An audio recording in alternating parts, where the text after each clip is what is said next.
It's hard to be a what? A guy? Are we joking? Oh, the irony.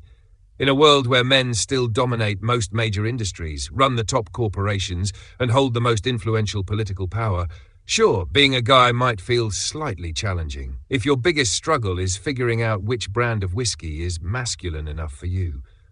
I mean, sure, let's pause for a moment of collective sympathy for men who, bless their hearts, have to deal with being out-earned by women in their 20s. By the way, not all heroes wear capes, some just outsmart you at the office.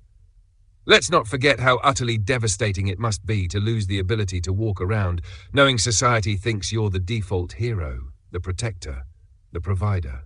Yes, let's all gather round and light a candle for the poor, struggling straight white males who've somehow managed to continue existing despite the dreadful burden of, existing in a system that has historically been designed to benefit them. The video paints a brutally painful picture of men struggling in a modern world that dares to ask them to diversify their roles beyond just being the breadwinner and emotional enforcer. Ah yes, the challenge of being a guy in a world where you're no longer expected to fight wars, be the sole income earner, or maintain the illusion of never having feelings. Heartbreaking, truly. Let's dive in deeper, shall we? The real kicker here is the claim that men, particularly Gen Z men, are somehow suffering under the weight of modern expectations. Now, I'm all for a good, hearty existential crisis. Who isn't?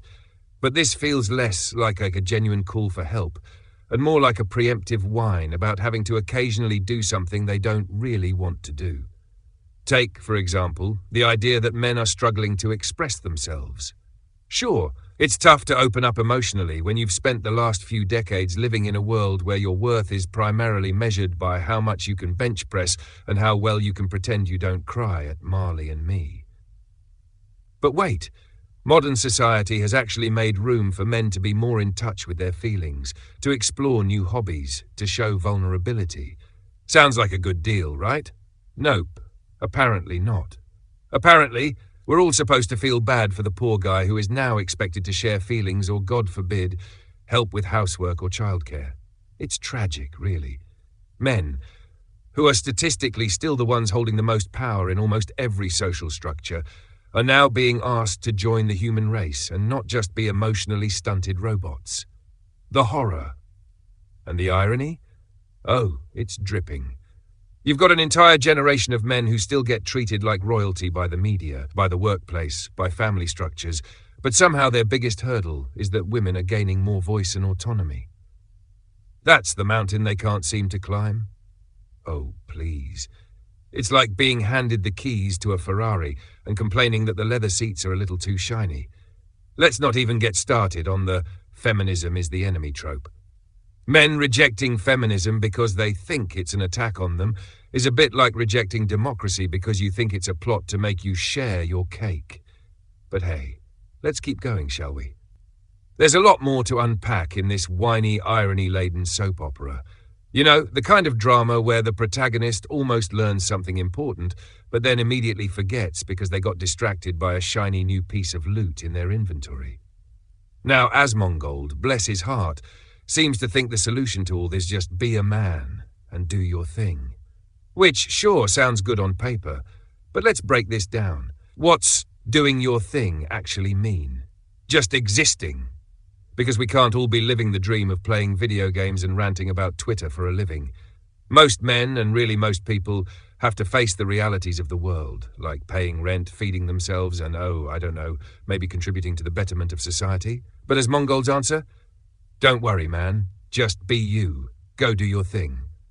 Thanks, Captain Obvious. And here's where things get deliciously ironic. Asmongold's entire existence is an example of rejecting societal expectations. The guy who is making bank by being an unapologetic, grumpy gamer on the internet is the exact opposite of what society tells men they should be.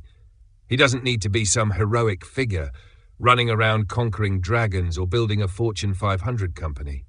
Instead, he's just living his best life, showing up in front of a camera, mumbling something about how women have it easier, without acknowledging, the decades, centuries even, of systemic issues that made being a woman actually easier in many ways, socially.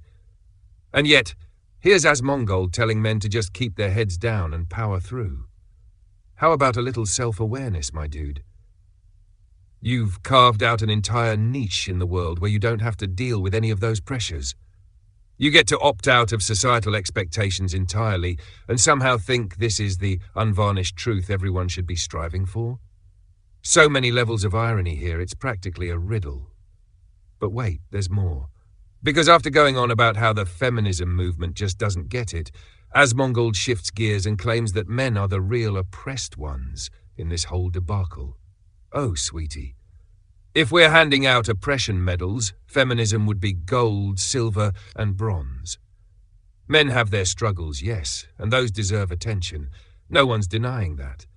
But the reality is that most of these struggles stem from a lack of expression or a lack of permission to feel. Two things feminism is trying to help break down for everyone. But Asmongold? He's like that guy at the buffet line holding a single chicken wing and going, "Why does everyone always talk about the mashed potatoes? I'm here for the wings." Yeah, buddy, the mashed potatoes are important too. And let's not forget his whole take on traditional masculinity being under attack. It's almost like he's living in the last century, where the very thought of a man crying was considered treason. The idea that you can't be both strong and emotionally vulnerable is not some mystical, unachievable balance. It's just basic human growth. Being able to express emotion without fear of judgment isn't some far-off dream. It's a fundamental human right. Yet, Asmongold still holds the torch for the keep-it-bottled-up mentality, as though it's some kind of moral high ground. Which, of course, is exactly how emotional breakdowns and midlife crises happen, proving that maybe the whole suck-it-up approach is just another way of avoiding real emotional work.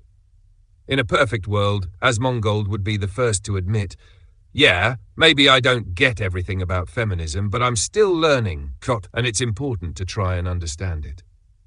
But instead, we get this half-baked notion that understanding is a luxury that only the elite can afford, which, newsflash, ain't true. All it takes is a little bit of effort and reflection to realize that your world isn't the only one that matters. And let's be honest, Asmongold's solution to all of this is about as satisfying as getting a free loot box full of cosmetic items. It's nice to look at, but it doesn't actually change the game. If you really want to help, how about addressing why men feel so threatened by changing gender dynamics? Why is there this deep-seated fear of being emasculated if men begin to embrace emotional intelligence, empathy, and vulnerability? Could it be that the pressure men feel to conform to outdated ideals is the real problem? But hey, I digress. Asmongold's take might not be the most enlightened, but it's certainly entertaining. Watching him balance on the tightrope of, I care about men's rights, but also don't want to think too much, is like watching a toddler try to read Nietzsche. It's a mess, but you can't look away.